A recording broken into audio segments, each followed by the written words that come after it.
Shalom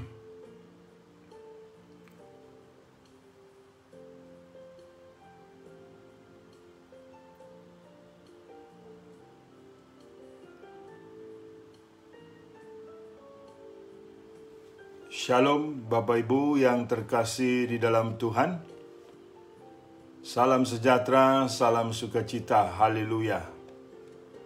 Kembali kita bersyukur Bapak Ibu bisa untuk mendengar firman Tuhan, dikuatkan dan bahkan menerima pemulihan dari firman Tuhan. Bapak Ibu yang terkasih di dalam Tuhan, tema di hari ini adalah memahami dan memaknai dimensi hidup bagi kehidupan. Memahami dan memaknai dimensi hidup bagi kehidupan. Sebelum saya berkhotbah lebih jauh Bapak Ibu, kita berdoa terlebih dahulu. Bapa Surgawi, Allah yang kami sembah, di dalam nama Tuhan Yesus kami mengucap syukur. Jikalau hari ini, pagi hari ini kembali kami boleh mendengar firman-Mu, dikuatkan dengan kehendak-Mu untuk boleh kami hidup dalam kuasa-Mu dan selalu menyenangkan hati-Mu. Terima kasih Bapa, terpujilah nama-Mu, dalam nama Tuhan Yesus kami berdoa bersyukur, haleluya, amin. Bapak Ibu yang terkasih di dalam Tuhan, tidak ada kejadian di dalam diri kita, kejadiannya itu secara kebetulan. Perlu Bapak Ibu tahu, kejadian yang di dalam diri kita yang kita alami adalah itu kegenapan. Karena Allah turut bekerja mendatangkan kebaikan bagi orang-orang yang mengasihi Dia.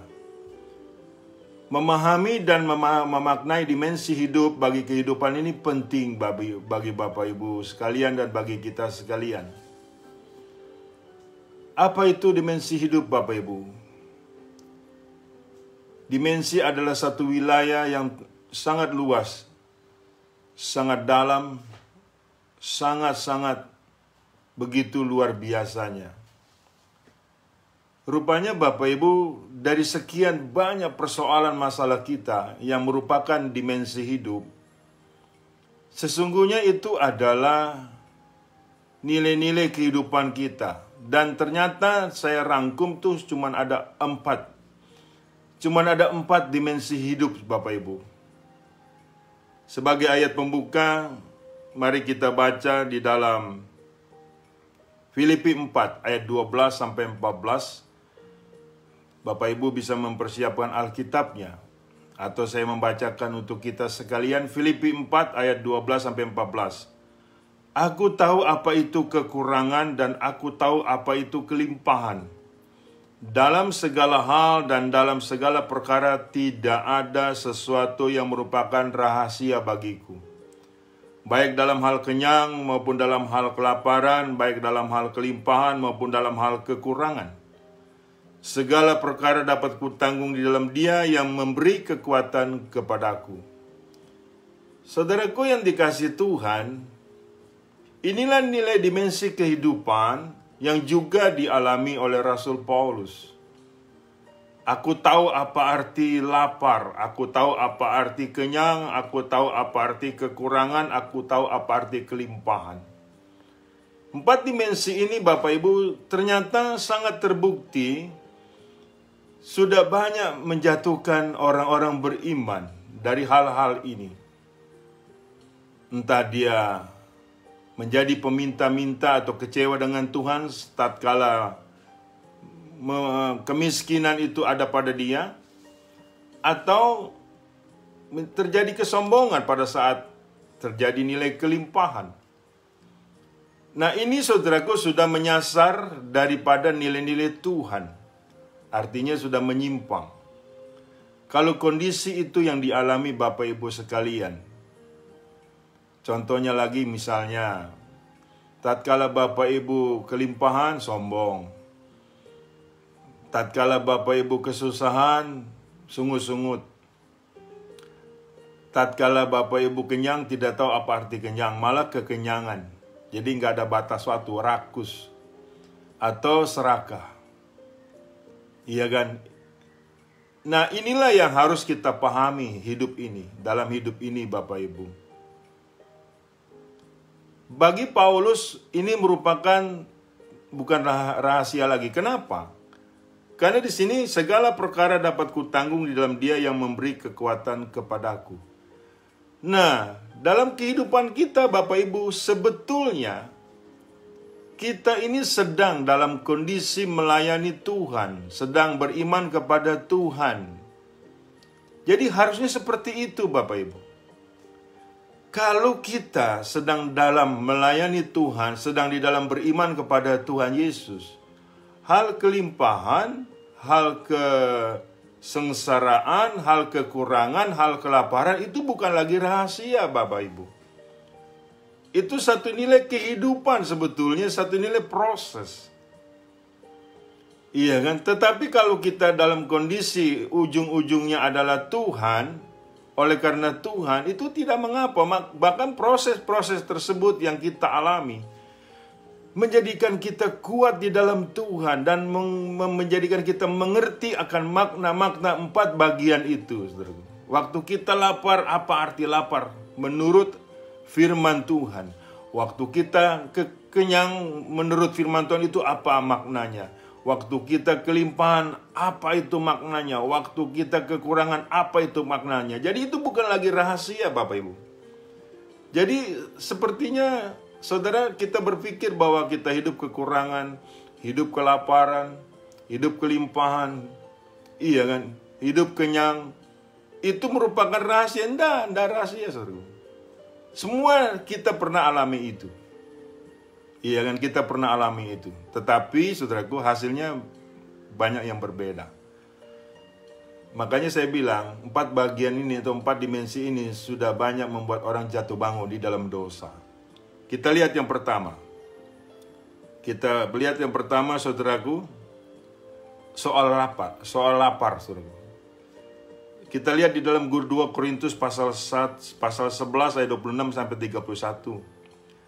2 Korintus pasal 11 ayat 26 sampai 31.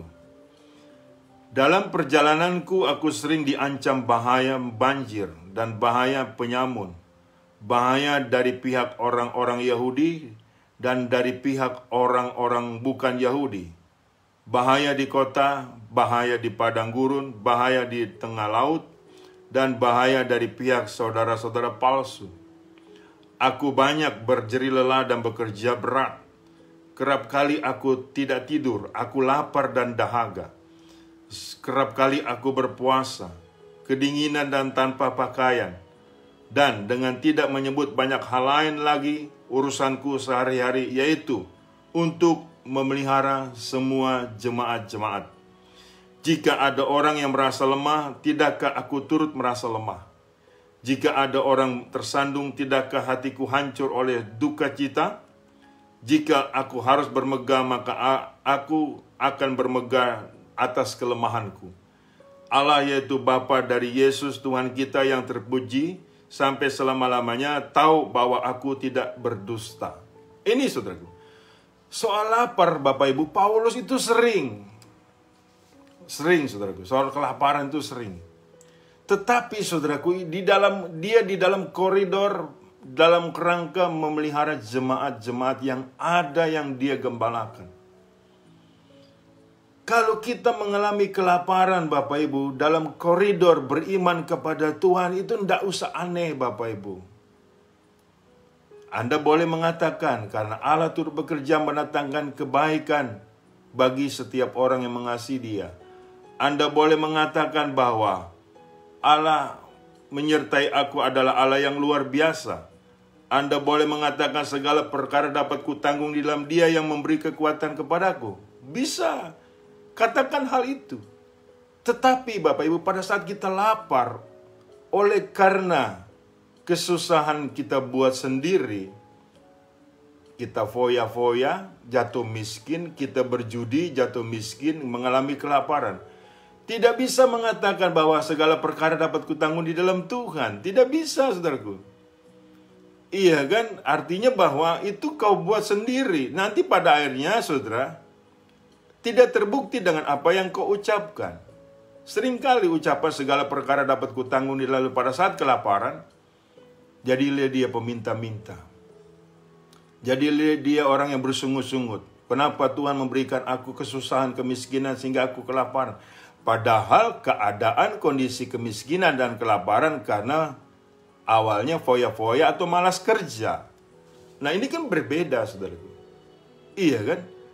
Saudaraku, apa nilai-nilai kelaparan itu berakibat bagaimana? Orang lapar, Bapak Ibu, itu bisa hilaf. Orang kelaparan itu bisa hilaf, bisa emosional. Bisa emosional. Dan bisa menghalalkan berbagai macam cara. Nah, kalau itu dalam kondisi kelaparannya di luar Tuhan. Atau sedang karena berbuat dosa. Tetapi kalau kita kelaparan, mengalami kelaparan, Bapak Ibu, mengalami kelemahan oleh karena seperti Paulus dalam kerangka pelayanan, dalam kerangka beriman kepada Tuhan, Bapak Ibu, kita tidak usah khawatir, nggak usah takut, saudaraku. Kenapa demikian? Kita tidak pernah dibiarkan Tuhan. Kita lihat ayat selanjutnya, Bapak Ibu. Kita lihat ayat selanjutnya. Di Roma 16. Di Roma 16. Iya kan, saudaraku, supaya kita paham. Ayat 17 sampai 18. Tetapi aku menasihatkan kamu, saudara-saudara, supaya kamu waspada terhadap mereka yang bertentangan dengan pengajaran yang telah kamu terima, menimbulkan perpecahan dan godaan. Sebab itu hindarilah mereka. Sebab orang-orang demikian tidak melayani Kristus Tuhan kita, tetapi melayani perut mereka sendiri. Dan dengan kata-kata mereka yang muluk-muluk dan bahasa mereka yang manis, mereka menipu orang-orang yang tulus hatinya. Nah, itu bukan? Kalau orang dalam kondisi karena kelaparan diakibatkan dosa, jadi saudaraku, pengajaran yang mereka tidak maunya adalah untuk hanya menyenangkan perut. Tuhan mereka hanya perut mereka, Bapak Ibu. Jadi bolak-balik mendengarkan berkhotbah soal perut.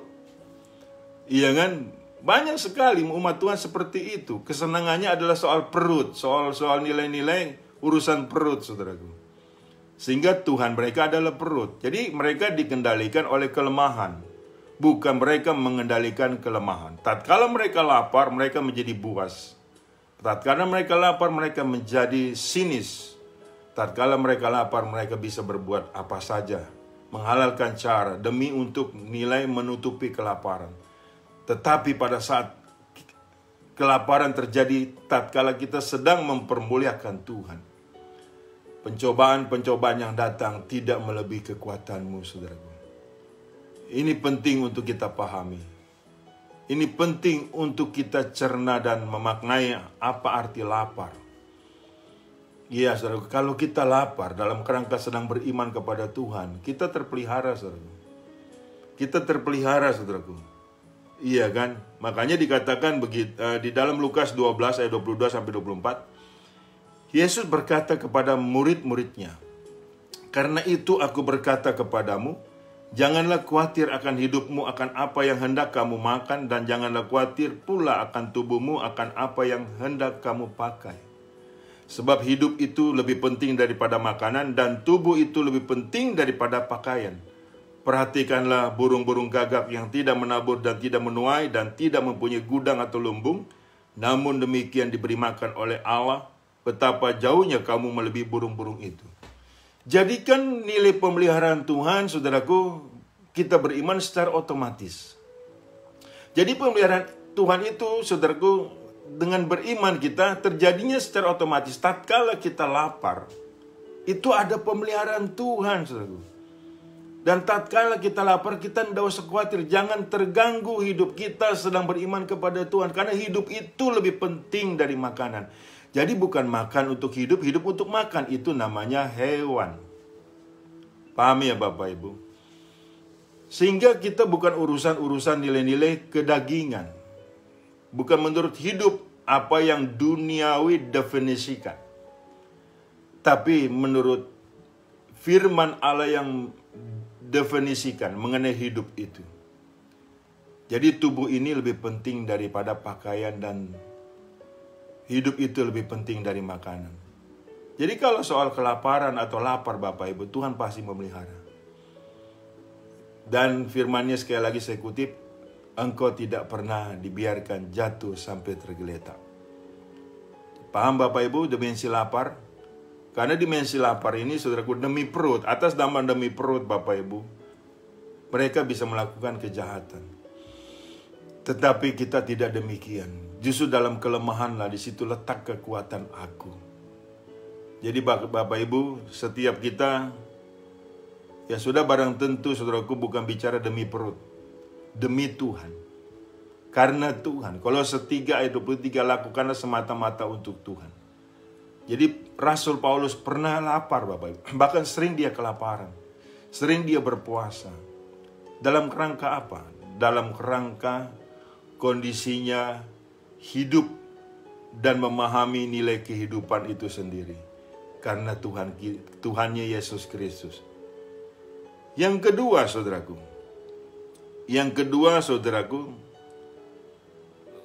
soal nilai kondisi kenyang. Kita lihat soal yang kedua, soal kenyang. Kisah Rasul 27 ayat 31 sampai 38. Soal kenyang. Karena itu Paulus berkata kepada perwira dan prajurit-prajuritnya, jika mereka tidak tinggal di kapal, kamu tidak mungkin selamat. Lalu prajurit-prajurit itu memotong tali sekoci dan membiarkannya hanyut. Ketika hari menjelang siang, Paulus mengajak semua orang untuk makan. Katanya, sudah 14 hari lamanya kamu menanti-nanti saja, menahan lapar dan tidak makan apa-apa. Karena itu aku menasihati kamu supaya kamu makan dahulu. Hal itu perlu untuk keselamatanmu. Dan tidak seorang pun di antara kamu akan kehilangan sehelai pun dari rambut kepalanya. Sesudah berkata demikian, ia mengambil roti, mengucap syukur kepada Allah di hadapan semua mereka, memecah-mecahkannya lalu mulai makan. Maka kuatlah hati semua orang itu dan mereka pun makan juga. Jumlah kami semua yang di kapal itu 276 jiwa. Setelah makan kenyang, mereka membuang muatan gandum ke laut untuk meringankan kapal itu. Saudaraku, Paulus pernah makan kenyang. Walaupun sebetulnya dia tidak perlu amat. Tetapi dia tahu, saudaraku, orang-orang yang waktu satu kapal dengan dia. Karena kapal ini karam Bapak Ibu pada akhirnya. Sedang mengalami badai. Mereka sedang diombang-ambingkan angin badai, angin sakal. Paulus melihat kalau mereka dibiarkan lapar Bapak Ibu, berbahaya. Karena mereka tidak siap untuk hal itu. Lain dengan Rasul Paulus yang keseringan puasa. Akhirnya Paulus mengucap syukur dan mengucap berkat. Kemudian menjamin dengan firman Tuhan bahwa kita tidak akan pernah binasa. Iya kan? Asal kamu tetap dalam kapal ini. Sebab ada beberapa orang mau lari dari kapal itu Bapak Ibu. Karena menurut firman melalui malaikat yang dipesan kepada Paulus, engkau tidak apa-apa, jangan meninggalkan kapal ini. Seisi orang-orang ini jangan meninggalkan kapal tersebut.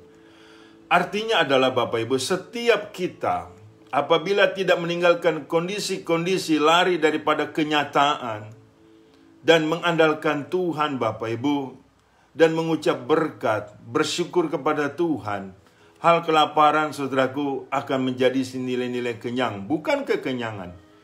Jadi di sini saudaraku mereka diajak makan oleh Rasul Paulus, sudah barang tentu dengan berdoa terlebih dahulu. Lagi-lagi saudaraku melibatkan Tuhan di situ. Ya makanya kita kalau makan Bapak Ibu berdoa. Jangan sampai kekenyangan. Nah, nilai kekenyangan inilah menjadi tragedi bagi setiap kita. Kalau kenyang gak apa-apa. Kenyang ini Bapak Ibu menurut ukuran perut masing-masing. Nah, di sini saya mempunyai arti Bapak Ibu. Bapak Ibu tatkala tahu apa arti kenyang menurut ukuran perutmu, disitulah terjadinya rasa cukup. Seringkali kan orang bingung dong. Dia kan tidak tahu nilai-nilai cukup gimana. Cukup ini adalah saudaraku, menurut ukuran diri kita itu kenyang. Jadi di sini saudaraku, kalau kita merasa cukup, artinya tidak kekenyangan, tidak berkelebihan. Di situ nilai-nilai terjadinya, saudaraku, kita percaya bahwa Allah tidak pernah meninggalkan kita. Sehingga, saudaraku, kita tidak mengalami sakit penyakit. Coba kalau kekenyangan, rakus. Kalau kekenyangan, serakah. Kalau kekenyangan, tidak pernah ada cukup. Nah, kalau demikian kondisi, bagaimana kita beribadah, saudaraku? Ya kan, bagaimana kita beribadah? Bagaimana kita bisa beribadah dengan baik kalau kita kekenyangan? Bahkan sering-sering kekenyangan muncul penyakit diabetes, ya kan, kolesterol tinggi, saudaraku. Tapi kalau ada rasa cukup, saya baca di 1 Timotius 6 ayat 6-10. Memang ibadah itu kalau disertai rasa cukup memberi keuntungan besar. Sebab kita tidak membawa sesuatu apa ke dalam dunia dan kita pun tidak dapat membawa apa-apa keluar. Asal ada makanan dan pakaian cukuplah. Tetapi mereka yang ingin kaya terjatuh ke dalam pencobaan, ke dalam jerat dan ke dalam berbagai-bagai nafsu yang hampa dan yang mencelakakan, yang menenggelamkan manusia ke dalam keruntuhan dan kebinasaan. Karena akar segala kejahatan ialah cinta uang. Sebab oleh memburu uanglah beberapa orang telah menyimpang dari iman dan menyiksa dirinya dengan berbagai-bagai duka. Itu rentetannya. Itu intervalnya, Bapak Ibu. Saat orang tidak pernah ada rasa cukup, malah mencari nilai hidup berkelebihan, kekenyangan, Bapak Ibu, tidak pernah merasa bersyukur. Sehingga akhirnya berubah imannya, cintanya akan uang, akar dari segala kejahatan. Tapi kalau kita makan tahu itu rasa cukup, Bapak Ibu, hidup itu cukup. Sebab begini, di firman Tuhan mengatakan, kita mati tidak bawa apa-apa kok, Bapak Ibu. Kita mati tidak bawa apa-apa. Kita datang ke dunia telanjang. Kita pulang pun, mati pun telanjang, Bapak Ibu. Jadi saudaraku, di sini kita harus tahu makna dimensi kenyang sama dengan cukup. Iya kan, seberapa banyak Bapak Ibu makan? Seringkali berlebihan. Nah, dari situ saudaraku, nilai intervalnya, nilai impartasinya Bapak Ibu itu gawat, saudaraku. Ya kan, akhirnya memunculkan secara kejiwaan tidak pernah puas. Nah, mencari uang pun tidak pernah puas, nggak pernah ada cukup, Bapak Ibu. Dan akhirnya matinya, saudaraku, telanjang, nggak bawa apa-apa. Itu pun juga berpakaian dibelikan sama yang hidup.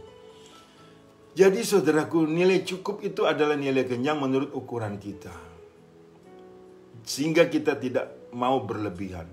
Sebab berlebihan itu adalah salah menurut firman Tuhan. Makanya kita selalu berpadananlah dengan firman Tuhan. Sertakanlah Tuhan dalam setiap rencanamu. Sertakanlah Tuhan dalam setiap hidupmu. Biarlah langkah kamu selalu dipimpin oleh Tuhan. Sehingga rasa bersyukurmu itu besar ketimbang rasa kekurangan, ketimbang rasa kekenyangan. Jadi kita orang yang selalu mengucap syukur di dalam segala hal. Iya kan? Saudara, penting bagi setiap kita. Kita harus tahu dimensi kenyang dalam kehidupan kita. Bukan kekenyangan. Ternyata kenyang itu, Bapak Ibu, bicara soal nilai cukup. Ibadah kalau disertai rasa cukup itu besar faedahnya, Bapak Ibu. Jadi kita setiap hari beribadah kepada Tuhan. Beribadah bukan hanya ke gereja. 24 jam hidup kita itu beribadah. 7 hari 1 minggu itu beribadah. 365 hari 1 tahun itu beribadah. Jadi saudaraku, kita di bawah kendali Tuhan. Sehingga kita tahu bahwa Allah turut bekerja mendatangkan kebaikan bagi setiap kita. Dan Dia tidak pernah mempermalukan kita. Sehingga kita tidak muncul nilai-nilai dosa dalam keserakahan, apalagi dosa dalam cinta akan uang. Sehingga itu menuju kepada nilai-nilai kebinasaan. Ingat, saudaraku, kita mati tidak bawa apa-apa. Kumpulkanlah harta di surga. Ngengat dan karat tidak ada di sana. Ingat itu Bapak Ibu, ingat baik-baik. Kita boleh kenyang, tapi jangan kekenyangan. Makanya, saudaraku, penumpang kapal tersebut pada saat mereka kenyang, cukup menurut ukuran perut masing-masing, mereka bersedia apa yang diperintahkan oleh Rasul Paulus untuk membuang gandum ke laut semua supaya kapal itu tidak keberatan, Bapak Ibu. Ternyata kapal itu keberatan bawa makanan terlalu banyak, Bapak Ibu. Saya teringat, saudaraku, peristiwa apa? Teringat peristiwa mana roti mana. Saudaraku, ingat roti mana? Bapak Ibu ingat bukan? Kalau mereka yang mengambil kelebihan, besoknya busuk, Bapak Ibu. Memang faktanya seperti itu. Harta yang berkelebihan, saudaraku, yang kita cari sedemikian rupa, itu mengakibatkan kebusukan. Kebusukan dalam peristiwa kasih. Kebusukan dalam peristiwa kebenaran. Kebusukan dalam nilai-nilai, saudaraku, kekudusan. Kebusukan dari nilai-nilai, saudaraku, menyenangkan Tuhan. Busuk semua, Bapak Ibu. Karena itu sudah melanggar kehendak Tuhan. Makanya diajarlah bangsa Israel melalui roti mana itu, makan, ambil secukupnya. Karena besok Tuhan terus akan memberkati. Jadi saudaraku, ingat baik. Tuhan itu memberkati bukan hanya hari ini untuk 3 tahun, untuk 5 tahun, untuk 6 tahun. Bukan. Kesusahan hari ini cukup untuk hari ini. Tuhan memberkati hari ini. Besok Tuhan juga memberkati, saudaraku. Makanya seringkali saya dimintakan doa. Pak Pendeta, doakan saya supaya saya hidup berkelimpahan. Memang ada janjinya hidup berkelimpahan. Tapi berkelimpahan, saudaraku, nanti saya kasih tahu. Berkelimpahan itu apa? Jangan sampai salah tafsir. Yang berkelimpahan itu bukan karena berkelebihan atau berkekenyangan. Itu makna yang salah sebetulnya menurut firman Tuhan. Nanti saya akan ke arah itu yang terakhir. Iya kan? Makanya di sini, saudaraku, kelimpahan yang seringkali diutarakan sama jemaat itu menjurus kepada kerakusan, menjurus kepada keserakahan. Makanya, saudaraku, mereka berdoa, mereka blow up itu doa, ya kan? Sedemikian rupa. Di situ sedang muncul hawa nafsunya. Engkau berdoa namun salah dalam berdoa, karena engkau akan habiskan menurut hawa nafsumu. Itu yang menyimpang, saudaraku. Nah, berkelimpahan menurut firman, yang dimensi kelimpahan menurut kehendak Allah yang Paulus artikan itu sangat amat berbeda, jauh sekali dari apa yang kita artikan selama ini. Bahkan ada satu jemaat, saudaraku, kalau menurut saya, hitungan saya, saudaraku, kalau hartanya itu, ya kalau 7 turunan jauh lah ya. 3 turunan dah habis. Ya, 3 turunan tidak habis. Tetapi masih mau hidup, mau minta doa supaya berkelimpahan. Saya bukannya nggak ada sign of crisis, tidak ada kepedulian. Dalam hati aja nih, Bapak Ibu. Kamu hidup saja sudah begitu kaya raya dibandingkan saya. Mau hidup berkelimpahan, bagaimana? Kalau menurut kemanusiaan, gue takut gak kebagian. Tapi tidak boleh pendeta ngomong seperti itu. Makanya Paulus mengatakan, doa-doaku seringkali banyak memperkaya orang. Walaupun hidup Paulus, saudaraku, tidak kaya menurut ukuran dunia, tapi kaya menurut ukuran Tuhan. Ini penting ya, Bapak Ibu. Kalau Bapak Ibu menyadari dan kita ini memaknai hidup ini dalam berkelimpahan itu, saudaraku, beda sekali, Bapak. Nah, sekarang saya bicara soal nilai-nilai, soal kemiskinan dulu, saudaraku. Soal miskin dulu, iya kan? Ketiga, soal kemiskinan, saudaraku. 1 Korintus 4 ayat 9 sampai 16.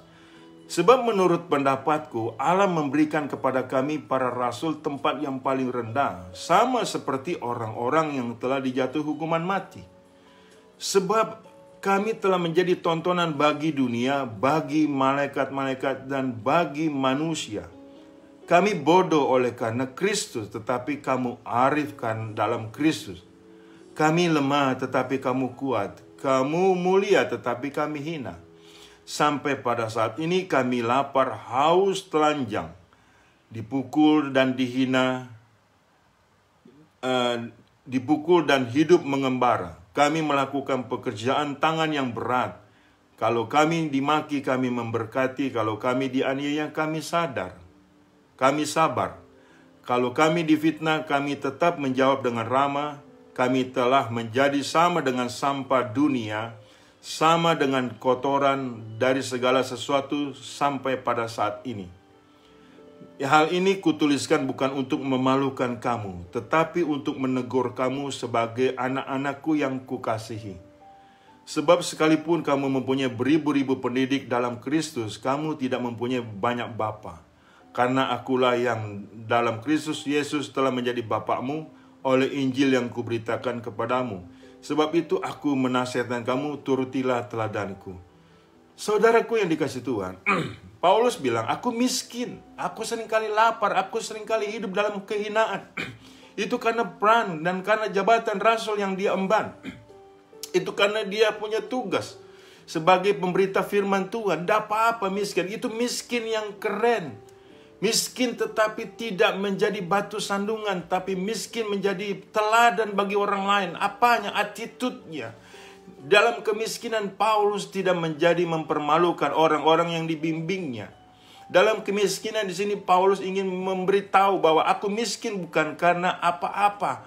Aku miskin karena Tuhan. Jadi dia tidak mau kepicut dengan nilai-nilai duniawi, saudaraku. Seringkali, saudaraku, kita menghargai hamba Tuhan oleh karena materi. Oleh karena materi. Seringkali kita melihat hamba Tuhan, kalau lihat mobilnya itu mewah, wah itu hamba Tuhan yang diberkati. Apa kita tahu mobil mewah itu dari mana? Coba kalau hamba Tuhannya pakai sepeda roda 2 atau sepeda motor, gak ada nilai hormat. Itu sebetulnya Bapak Ibu, itu sudah masuk roh-roh materialistis kepada jemaat. Yang menghargai seseorang hanya dengan nilai-nilai label. Label-label yang dia pakai. Label-label yang dia kenakan. Sehingga hamba Tuhan juga terpancing Bapak Ibu. Ya terpancing ingin tampilan-tampilan wah. Akhirnya menghalalkan berbagai macam cara. Entah uang dari mana dipakainya. Padahal itu bukan miliknya, milik Tuhan. Nah, saudaraku, orang-orang yang semacam ini, yang memandang seseorang atau orang lain dengan label-label keduniawian, bagaimana engkau bilang bisa menyintai Tuhan Yesus? Saya mau tanya, renungkan itu. Bagaimana engkau bisa katanya menyintai Tuhan Yesus lebih dari segala-galanya? Bohong. Saya beritahu ya, Tuhan Yesus lahir di kandang domba. Meletakkan kepalanya pun tidak ada tempat Bapak Ibu. Dia miskin. Bagaimana engkau bisa menghargai dia kalau Anda ini hidup waktu zaman Yesus menjadi manusia. Dia nggak punya apa-apa Bapak Ibu. Bagaimana Anda sekarang bisa mengatakan bahwa engkau menyintai Tuhan lebih dari segala-galanya? Padahal hidupmu materialistis. Memandang seseorang hanya kekayaan. Orang miskin kau hina. Orang miskin kau tidak pandang, bahkan pandang sebelah mata. Saudaraku, Paulus bilang, aku miskin. It's okay. Tetapi aku bangga dengan teladan, dengan apa yang harus aku lakukan. Dan ikutlah teladanku. Di situ saudaraku jelas, tidak ada aib yang dalam Paulus. Tidak ada hal yang kotor dalam hidup Paulus. Walaupun hidupnya dihina karena dia mempermuliakan Tuhan. Berbahagialah engkau yang miskin di hadapan Tuhan. Ya kan? Selanjutnya Bapak Ibu baca ayat itu. Di Matius 5 ya kalau tidak salah itu. Ini penting bagi Bapak Ibu. Jadi kemiskinan ini beda dengan kemiskinan yang diartikan oleh duniawi, oleh orang-orang dunia. Artinya dalam kerangka kalau kita sedang dalam kondisi melayani Tuhan dan hidup beriman kepada Tuhan Yesus, enggak mengapa Bapak Ibu. Dulu saya pernah diajar sama papa saya. Malah penekannya di situ Bapak Ibu. Kita ini orang miskin, jangan belagu. Udah miskin belagu dikatain orang nanti. Walaupun kita miskin, tapi kita jangan melakukan hal-hal yang bercela. Itu harga diri kita. Ini saya pernah diajar sama papa saya, Bapak Ibu, sebelum saya menjadi Kristen. Rupanya di sini ada di ayat firman Tuhan, Bapak Ibu. Walaupun kita miskin, Bapak Ibu, janganlah hidup bercela.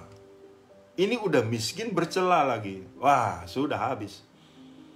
Saudaraku, harga diri kita adalah karena cinta Tuhan, bukan karena kekayaan. Ini penting ya Bapak Ibu. Aku tahu apa arti miskin. Itu kata Paulus. Miskin bukan membuat dia terhambat untuk mempermuliakan Tuhan. Miskin bukan dia membuat bersungguh-sungguh kepada Tuhannya. Justru dia bangga dengan kemiskinannya itu. Karena teladan-teladan yang dia lakukan, itu dia memandang hanya kepada Kristus Yesus. Firman Tuhan sajalah yang dia ikuti sebagai nilai-nilai keteladanan Rasul Paulus. Makanya dia bilang, kamu kaya enggak apa-apa, ya, tapi jangan memandang aku sebelah mata. Teladanku adalah nilai-nilai kegenapan firman Tuhan. Yang terakhir, soal kelimpahan, saudaraku. Ini soal kelimpahan. Filipi 4 ayat 18 sampai 20. Filipi 4 ayat 18. Kini aku telah menerima semua yang perlu daripadamu, malahan lebih daripada itu.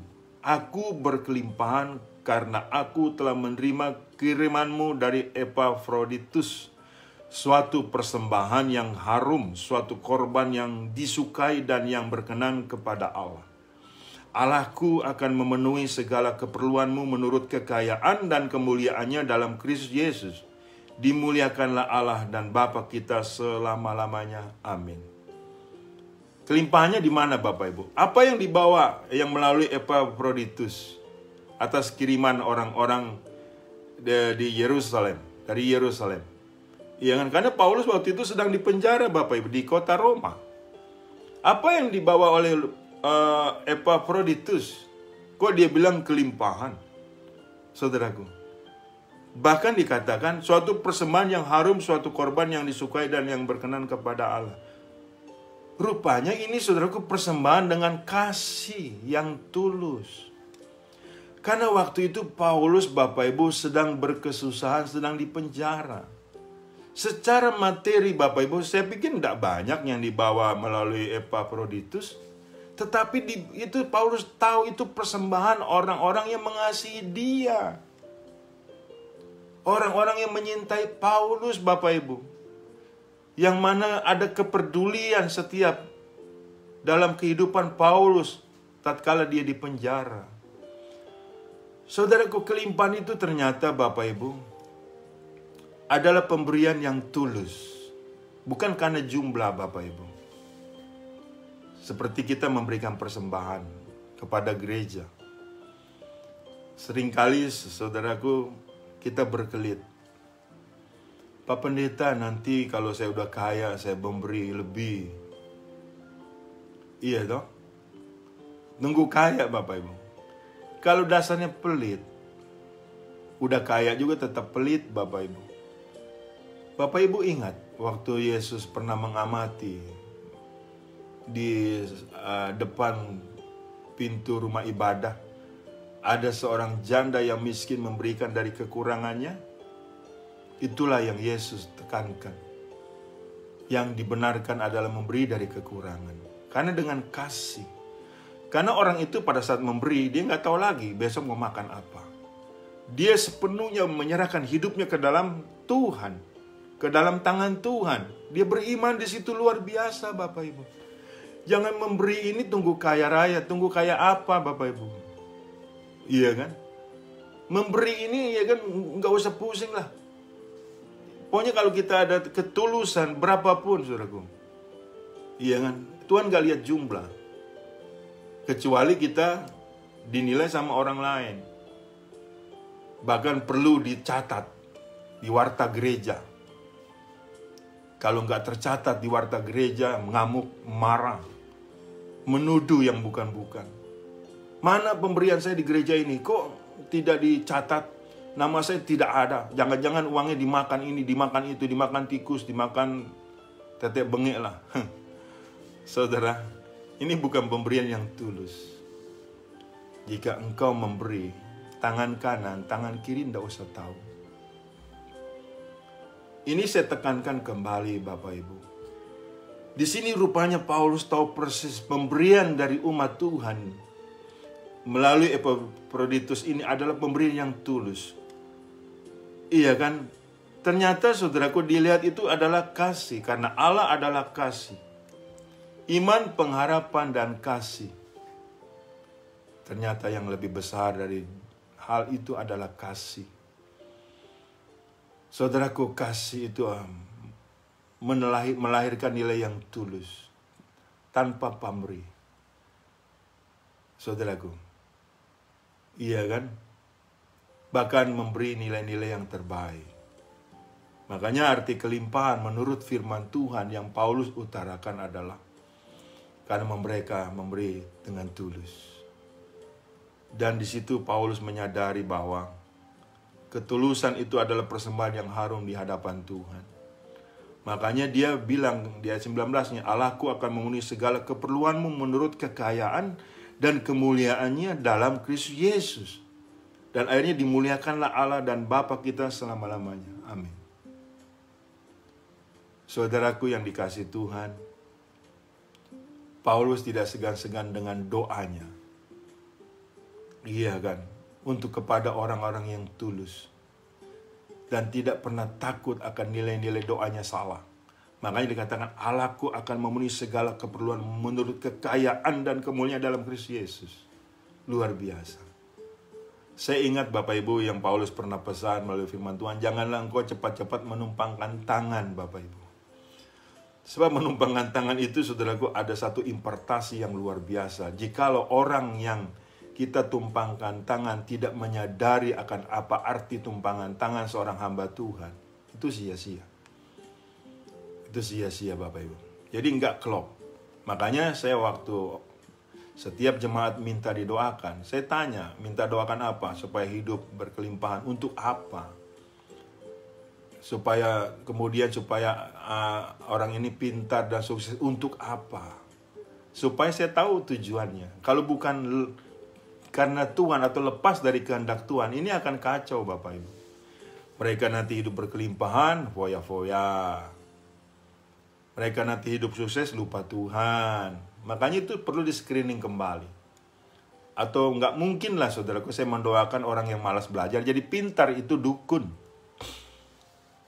Makanya kalau ada seorang ibu membawa anak-anaknya untuk saya doakan supaya pintar, saya tanya dulu, bagaimana Bu belajarnya? Oh, belajarnya ini justru malas Pak Pendeta. Sudah, nggak usah saya doakan. Percuma saya doakan juga. Bukan jadi pintar, malah nggak naik kelas. Itu doa saya nggak manjur. Jadi demikian. Jadi doa itu jangan disembarangkan. Dilihat nilai motivasinya. Dilihat nilai tujuannya. Dan dilihat nilai akhirnya. Jadi kelimpahan bagi Rasul Paulus adalah dia menerima nilai ketulusan, bukan materinya. Di sini tidak diberitahu berapa jumlah yang dibawa oleh Epaphroditus dari jemaat-jemaat untuk dibawa kepada Paulus. Tapi dilihat ini tulus Bapak Ibu. Paulus sedang dipenjara. Nilai ketulusan jangan sampai hilang dari hidup kita. Dan nilai kasih jangan sampai hilang dari hidup kita. Bapak Ibu punya iman, tidak punya kasih, omong kosong. Iya kan? Omong kosong. Jadi kasih itu mengikat erat iman kita dan kesetiaan kita. Tuhan Yesus memberkati kita sekalian. Saya berdoa untuk kita sekalian. Bapa Surgawi, aku sudah menyampaikan firman-Mu. Makna kehidupan atau dimensi hidup dalam hidup kami menurut firman Tuhan, menurut mempermuliakan Tuhan, menurut kehendak Tuhan. Dan kiranya firman Tuhan ini mengajar kami untuk lebih lagi kami mengerti akan nilai-nilai kehidupan dan kebenaran di dalam Tuhan Yesus Kristus. Sehingga kami tidak memakai nilai-nilai yang dunia berikan, yang menuju kepada kebinasaan. Tapi kami tetap ada di dalam jalur firman Tuhan, dalam kebenaran Yesus Kristus. Terima kasih Bapa. Berkati jemaat-Mu dengan seluruh kemuliaan Tuhan. Berkati jemaat-Mu dengan kondisi-kondisi yang dari Tuhan, yang tiada batas. Terima kasih Bapa, dalam nama Tuhan Yesus aku berdoa bersyukur. Haleluya. Amin. Bapak Ibu yang dikasihi Tuhan, terimalah berkat dari Allah Bapa, di dalam cinta kasih Tuhan kita Yesus Kristus, di dalam persekutuan dengan Roh Kudus yang selalu menyertai kita. Mulai dari saat ini sampai Maranatha, Tuhan datang kali yang kedua menyebut kita dalam kemuliaannya, dan kita pun layak menerima kemuliaan Tuhan dari kekal sampai kekal. Tuhan Yesus memberkati. Haleluya. Amin.